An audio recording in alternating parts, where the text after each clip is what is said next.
It started with a bet. Not a real bet. No money, no handshake, no formal terms. Just the kind of bet that happens between two people who have been married long enough that their conversations have the specific texture of people who know each other so well that the knowing itself has become a form of play. They had been watching a documentary about the history of hair care. This was the kind of thing that happened on a Tuesday night after 11 years of marriage, when the options were a documentary about hair care or sleep, and neither of them was quite ready for sleep. The documentary had mentioned that honey had been used as a hair treatment for centuries, that it had conditioning properties, that certain cultures had used it as a primary hair care substance long before the modern cosmetics industry had decided that hair required 17 different products with names that sounded like pharmaceutical compounds. "That's interesting," Kate had said, meaning it was mildly interesting.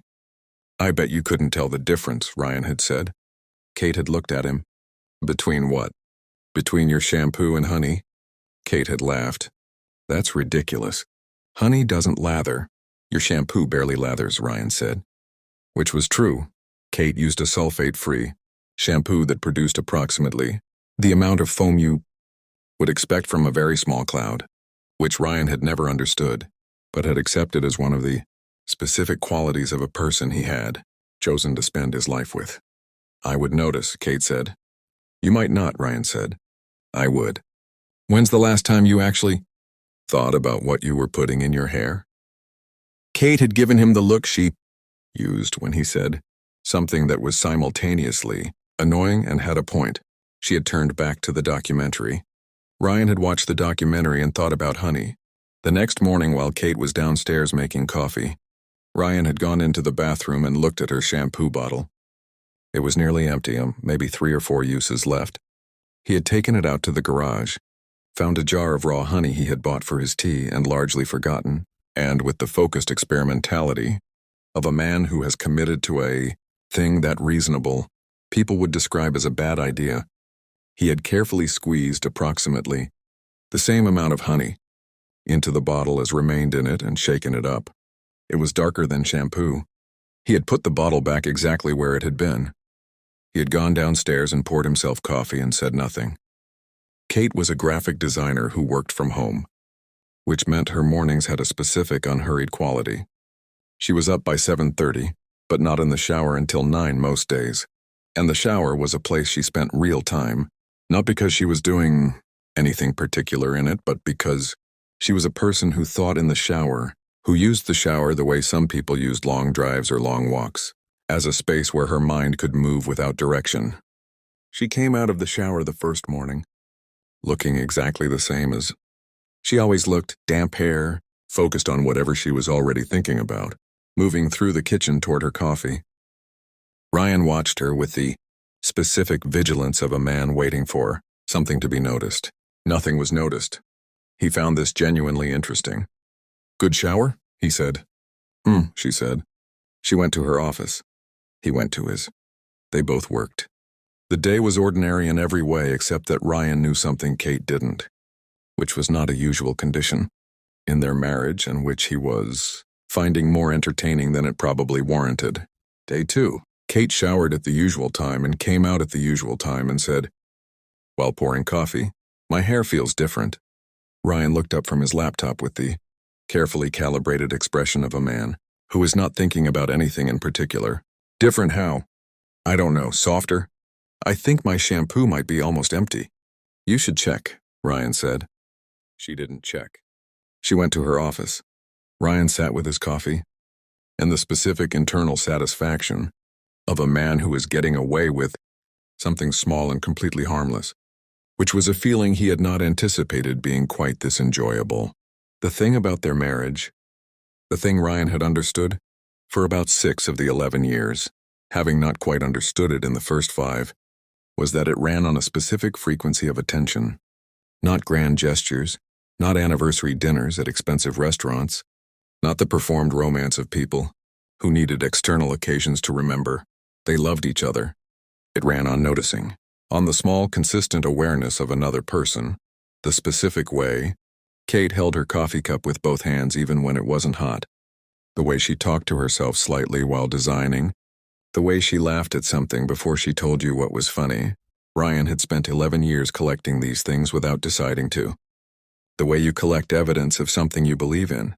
The honey experiment was, he recognized, a version of this, a joke that was also a study of her. An experiment in the specific question of how well he knew her daily life, which was the kind of question that sounded small and was not. Day 3 was a Saturday. Kate woke up later than usual, made coffee, stood in the kitchen drinking it while Ryan made eggs, and then went upstairs to shower. Ryan heard the water start. He stood at the stove and turned the eggs. 20 minutes later, Kate appeared in the kitchen doorway. She was looking at him with the expression she used when she had figured something out and was deciding how to arrive at it. "My shampoo," she said. Ryan turned from the stove. It's not shampoo." "What do you mean?" Kate came to the counter and set down her coffee cup. "Ryan, there's honey in my shampoo bottle." Ryan maintained his expression for approximately 1.5 seconds before it failed completely. Kate stared at him. "You put honey in my shampoo bottle." "The documentary," Ryan said. "The documentary," Kate repeated. "You watched a documentary about honey and decided to put it in my shampoo bottle? I told you it would be hard to tell the difference. I said I would notice." "You noticed on day 3, Ryan said. Kate was quiet for a moment. Then she said, "How many days has it been?" 3. Another pause. Kate reached up and touched her hair, which was, Ryan had noticed over the past 3 days, genuinely glossy in a way that it had not been before, which he had decided not to mention because it felt like it would complicate the joke. "My hair does feel good," she said, in the tone of a woman who was not going to give him this easily. "The documentary said honey has conditioning properties," Ryan said. "You're not supposed to say that right now." "I know, I couldn't help it." Kate looked at him for a long moment. Ryan looked back at her with the expression he had, the one that had, over 11 years, communicated something that functioned as an apology and also as complete lack of genuine remorse, simultaneously, which Kate had once told him was the most infuriating and also somehow endearing expression she had ever encountered on a human face. She sat down at the kitchen table. "You replaced my shampoo with honey," she said. "I replaced the last 3 uses of your shampoo with honey," Ryan said, with the precision of a man who considered this a meaningful distinction, "and you waited 3 days for me to notice." "I was curious." "About what?" Ryan brought the eggs to the table. He sat down across from her. "About whether you were on autopilot," he said. "About whether you noticed what you were doing in there. I know you think in the shower. I know you come out thinking about a project or a problem or something you read. I was curious whether the thinking crowded out the noticing." Kate looked at him. "And," she said, "day 2 you said your hair felt softer," he said. "Which means you noticed something. You just didn't connect it. That's different from not noticing." "I know," he said. "That was the interesting part." Kate picked up her fork. She was quiet for a moment in the way she was quiet, when she was actually thinking about something, which Ryan could distinguish from the quiet she used when she was annoyed with him, which was a distinction he had worked for years to be able to make accurately. "Can I tell you something without you using it against me?" she said.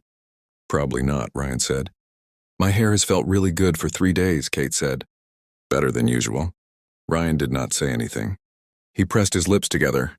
"Don't," Kate said. "I'm not saying anything. You're thinking it." "I'm definitely thinking it." Kate ate her eggs. Ryan ate his eggs.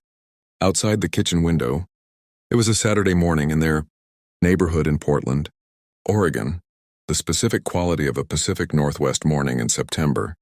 Overcast and green and the kind of light that made everything look like it was being taken care of.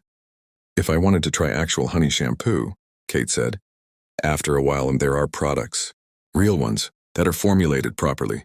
"I know," Ryan said. "Not just raw honey from the garage in a squeeze bottle." "That was more of a proof of concept," Ryan said. Kate looked at him. Then she laughed, the real laugh, the one that arrived without announcement.